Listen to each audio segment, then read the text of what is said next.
Hello, and welcome to the session on crafting a culture of learning and innovation. I'm really excited to be a part of the Association's virtual conference, so thank you for joining me today. Before we get started, I'm going to do a bit of a disclaimer. This session is not about how to create a professional development program.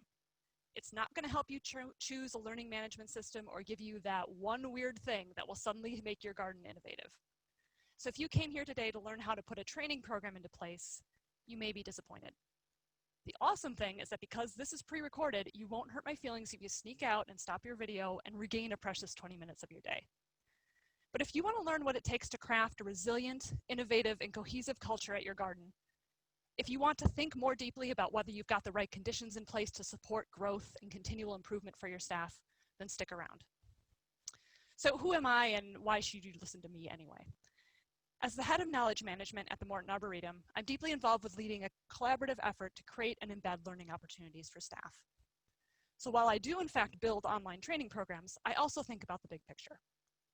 And I know something about that big picture from my own work as an independent consultant as well, working with organizations to solve problems around knowledge sharing, technology, and innovation. So let's start off with the most basic of questions. What is a learning culture? And to answer that, we actually need to take a step back and say, what is culture? Lots of people have tried to define organizational culture, but the definition I like best comes from Edgar Schein, who says that it's a system of beliefs, values, and behavioral norms that come to be taken for granted. When you're in an organization, your culture is like water to a fish. It's essential to your survival, but it's basically invisible. You'd be hard-pressed to describe it to someone else from the outside. And people looking into your organization from the outside might not fully understand it, even if you did. So a learning culture is, you guessed it, a culture that's deeply concerned with the way an organization as a whole learns and improves over time. A learning culture is not just about providing staff with training or with professional development. Don't get me wrong, individual learning is important. We need to have horticulturists who keep up with best practices, marketers who develop new social media skills, and educators who understand the latest curriculum standards. But if each of those experts keeps their knowledge to themselves, if we're not using our skills and experiences to advance a common goal, we've just got a bunch of smart people, not a learning culture. I like to think of a learning culture as being more than the sum of its parts. You don't just gain knowledge individually, you're able to use your collective expertise to improve the way things work and generate new ideas to advance a shared purpose. In a learning culture, you don't continue to do things just because that's the way it's always been done.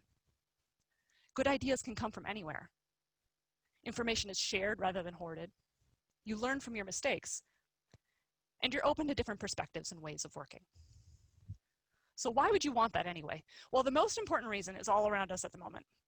Having a learning culture makes it easier for organizations to adapt and respond to a changing world. The gardens that I've seen be most successful during the COVID-19 crisis are the ones who have been flexible, nimble, and who have evolved their response as the situation evolved. They wouldn't have been able to do that without some of the elements of a learning culture that we'll discuss today. So there's an acronym that I believe comes from the military that pretty accurately sums up the conditions we're all facing in today's world, VUCA, which stands for volatility, uncertainty, complexity, and ambiguity. VUCA scenarios can come from any number of directions, from climate change, natural disasters, man-made disasters, technology, and of course, the coming zombie apocalypse. Those are all really hard things to plan around, and all the expertise in the world won't help you if your garden's not equipped to learn and adapt. But beyond crisis mode, cultivating a learning culture also builds a more resilient workforce. It helps people feel better equipped to handle challenges and makes your organization more stable when people leave or retire. A learning culture also increases staff engagement. If people feel like they are part of an organization where their contributions are valued, where they're trusted and given opportunities to grow, they're more likely to stay. And a more engaged workforce increases your ability to attract new talent as well. And of course, your organization is, if your organization is actively learning and innovating, it makes it easier to stay relevant to audiences and constituencies who are also living in a VUCA world. Okay, so this all sounds great, right? But you might also be thinking that a lot of this is beyond your control. Even if you did want to change your organization's culture, who's responsible for that? And who can actually affect change? This is a good news, bad news kind of situation. The good news is that, as I mentioned before, your organization's culture is all around you. And no matter what your role is at your garden, you're already part of it. You can see it in the way employees interact, the reward systems you have in place, how information is shared, and how decisions are made. It's everywhere. And because it's so pervasive, everyone has the potential to influence the way it's crafted. The bad news is that it's really hard, even if you're the executive director, to just snap your fingers and say, let's change our culture.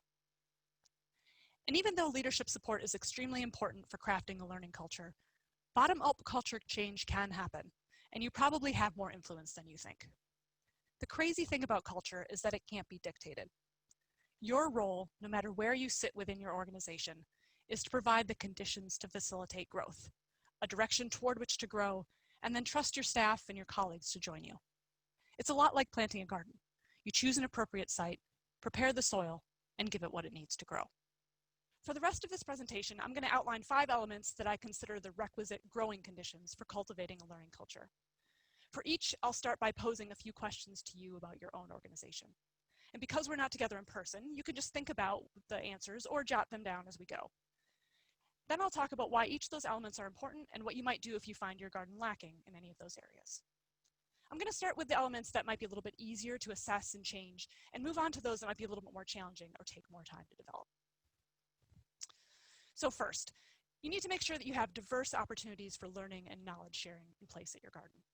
So things to ask yourself are, do you have formal and informal learning experiences? Do you have some that involve social interaction and some that are more self-directed? Are there some that are role specific and others that apply across the board? Are there ways for staff to easily share their expertise with others? And are people rewarded for sharing what they know? So why does this matter? Well, research shows that a diversity of learning experiences, especially those that involve hands-on or social interaction, are more likely to sink in and get used on the job. Plus, it's important that we recognize that our gardens are made up of all kinds of people with all kinds of individual preferences and learning styles, and we need to support that diversity in our learning culture as well. Sharing is important because even as individuals pursue learning opportunities to advance their own careers, if their knowledge isn't being shared with others, it's not advancing your mission. And if there's no incentive for them to share, if they aren't given the time or the support, they aren't likely to go out of their way to continue. So if you answered no to any of the above, there are a few fairly straightforward steps you can take to remedy this. First, review your garden's learning landscape by taking a look at what learning opportunities already exist. When you do this, keep an open mind.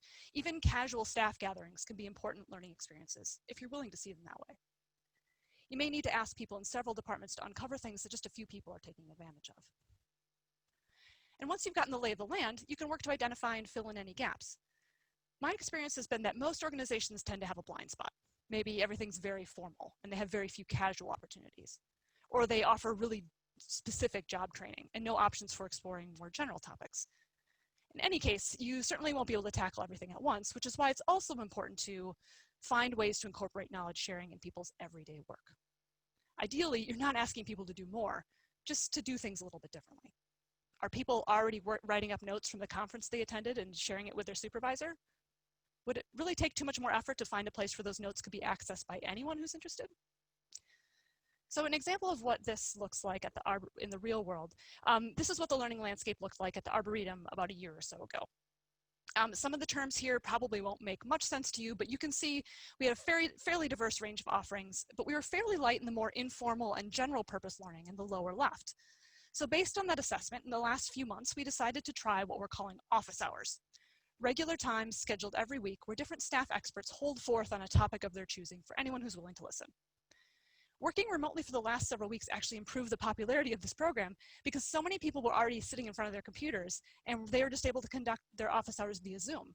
And it would actually reduce the barriers to getting up from your desk and visiting someone else during the middle of the day.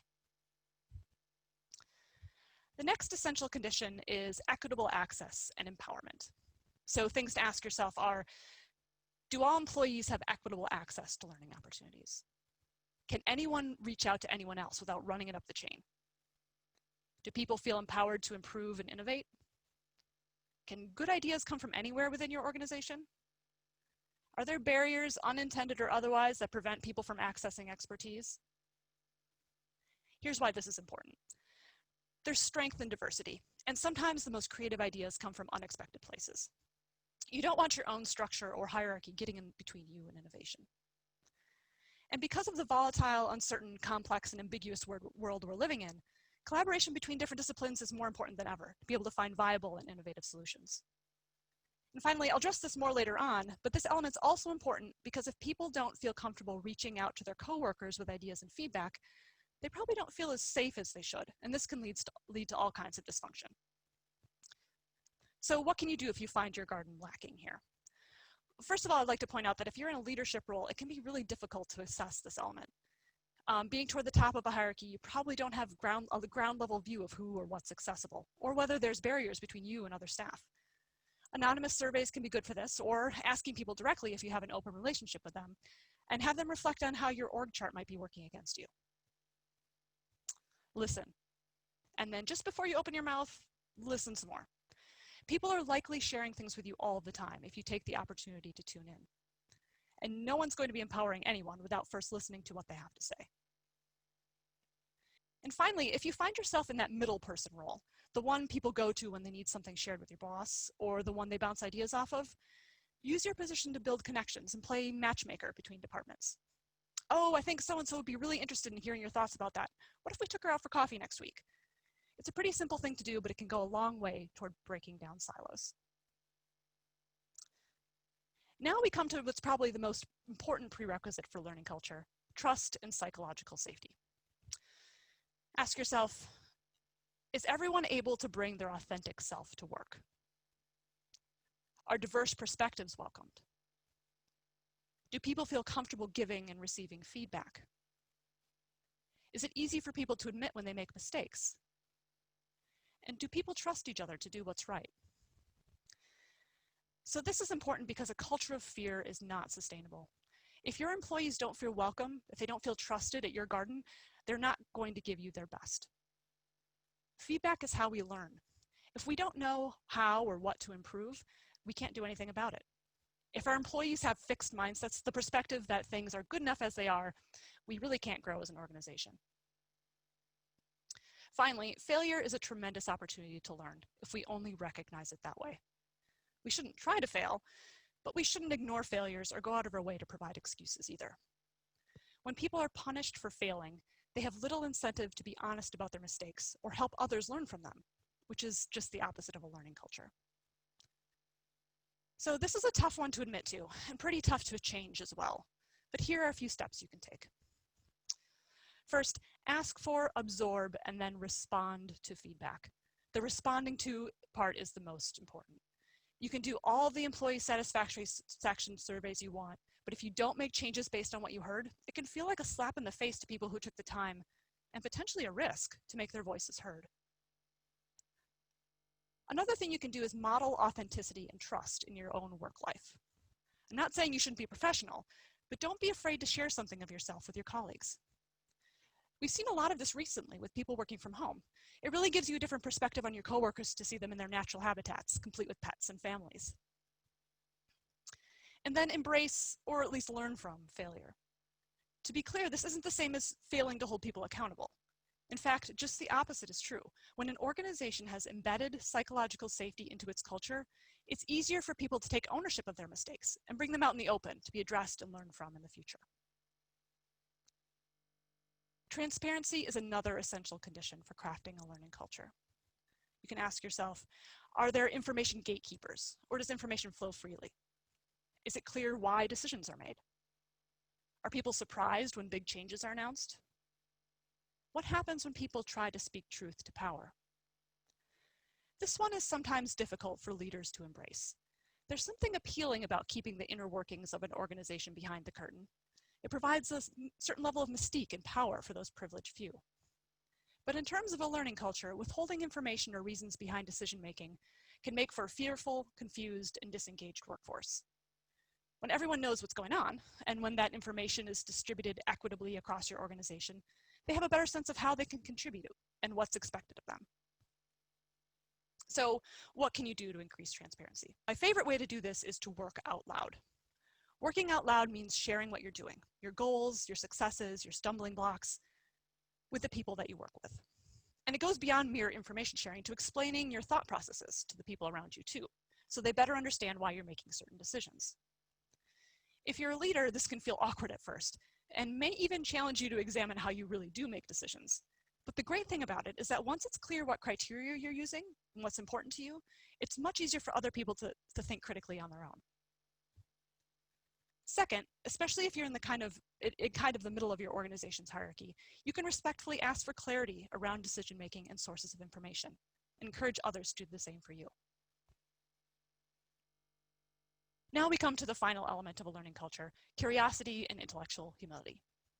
For those of you who may not have heard the term before, intellectual humility is the willingness to admit that you don't have all the answers. So ask yourself, are people willing to ask questions? What types of questions do they ask or think they're allowed to ask? What happens when someone gets it wrong? Are people willing to admit that they don't have all the answers? As you might suspect, curiosity and intellectual humility are foundational qualities for someone with a growth mindset. If you don't have the desire to learn more, or you think you know everything already, how can you possibly contribute to an evolving, innovative organization? I found these elements play an especially important role in developing digital literacy among staff. Technology is changing all the time, and even the IT specialists among us can't keep up with all the new gadgets and tools. That means non-techies sometimes feel intimidated or aren't willing to press buttons or ask questions to learn more. But I've had some success in creating conditions where people are more open and willing to experiment, using a couple of simple techniques. First, model asking questions, and then seek out the answers. As someone in a technology adjacent role, I often get asked for help with digital stuff. And to be honest, most of the time I don't really know the answer. But I do know how to ask me some questions, and by combining my practice of working out loud with some solid Googling, I can often help people understand how they might be able to track down the answers themselves next time. And then provide opportunities for experimentation and play. Are there ways you can encourage people to take small risks or to try something new? An example from my own work is a program I started a few years ago called MELT, Make, Experiment, Learn, and Discuss. During these monthly hands-on, open-to-all sessions, we take a technology-related concept, virtual reality, assistive technology, big data, and break it down to explore what it really means, how it really works, and how it might be relevant to our own work. The result has been a gathering of a diverse group of staff who are curious, willing to press buttons, and not afraid to look a little silly in the pursuit of new knowledge. So there we have it, the most 5 essential conditions for supporting a learning culture. All you need are diverse opportunities for learning, equitable access and empowerment, trust, psychological safety, transparency, curiosity, and intellectual humility. No problem, right? You may be wondering whether it's actually possible for any garden to truly achieve this glorious utopia that I've described here today. And I have to say, I'm not entirely sure. I don't know if a perfect organization exists anywhere, really. But crafting a culture of learning and innovation isn't about perfection. Just like learning itself, it's a continuous journey of growth and improvement that changes as the world changes. We just need to have the courage to change with it. Thank you. Hello, everyone. I'm Jamie Riccio, Member Development Manager at the American Public Gardens Association, and I will be your staff representative during this virtual conference session. Before we begin, here are a couple of tips to get the most out of your virtual conference experience. First, if you are experiencing poor video or audio quality, we suggest closing other programs on your computer, especially other browser tabs. Your inbox will still be there at the end of the session, I promise. If you have any other problems or questions, association staff are available to help.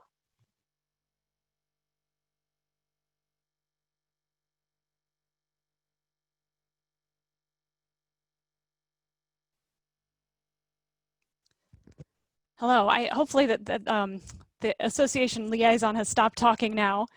And so I wanted to launch a quick poll, well, actually 2 quick polls before I jumped into the Q&A. And so if there are more questions, I see a few of them in there.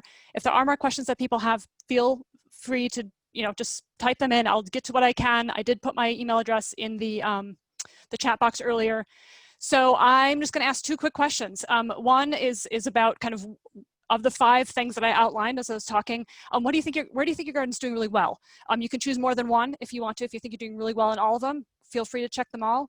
I'll give you probably 20 more seconds to fill this out just to get a sense of where we're at, and I'll let everyone see the responses when we're finished. So we'll go in 10, 9, 8, 7, 6, 5, 4, 3, 2, 1.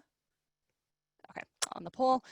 I'll share the results. So people, again, looking at the results, people feel like their gardens are doing fairly well with curiosity and intellectual humility, diverse opportunities, which is great. And then, the middle three maybe need a little bit of work. So let's see here. Now I'll launch the second one, which is the opposite, right? Kind of where do you think you need the most work? Same thing, same categories. It's kind of the flip side of the last question. I'll give you, 10, 15 seconds to get in there, and I'll share the results after that.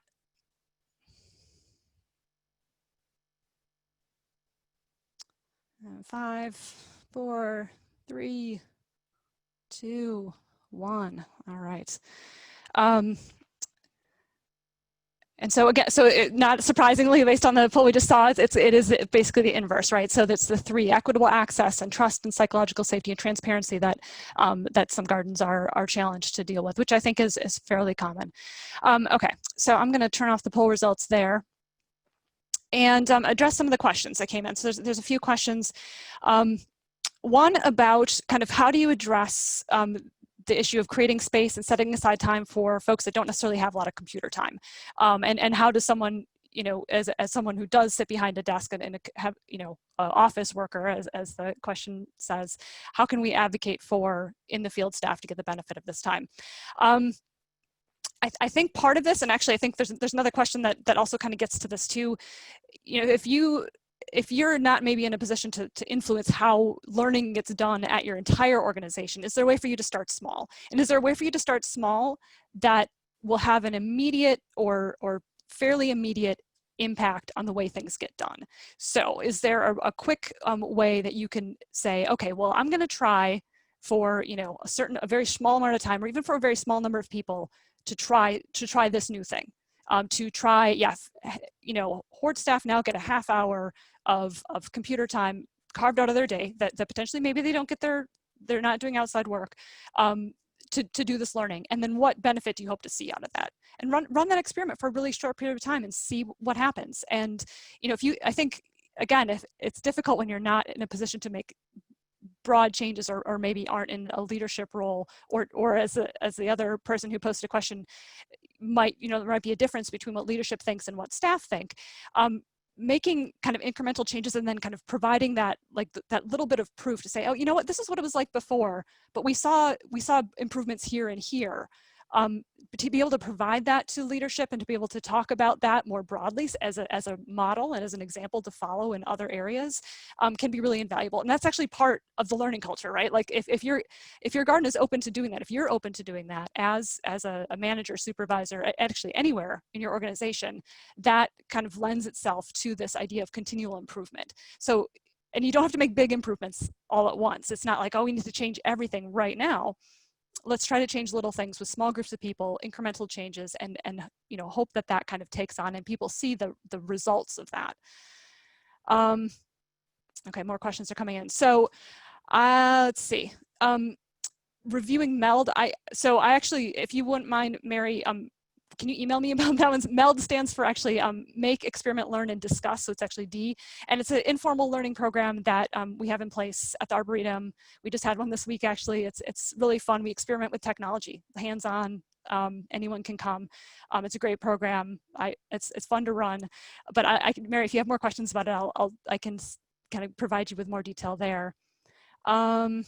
And then another question, how do you support staff authenticity when that authenticity does not support the garden's mission?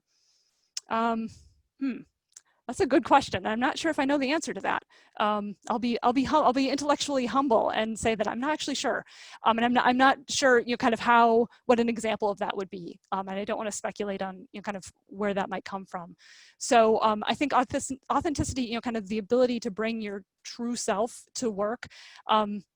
Sometimes you see there's mismatches there, and that's an unfortunate situation where you find yourself in a place that doesn't match doesn't allow that, and vice versa, right? Where the organization expects that of you and you're not able to do it. So I think a lot of it has to, again, goes back to trust and that idea of safety, and having continual conversations about what that means for everyone, and not, kind of not just this tier, but kind of across the board.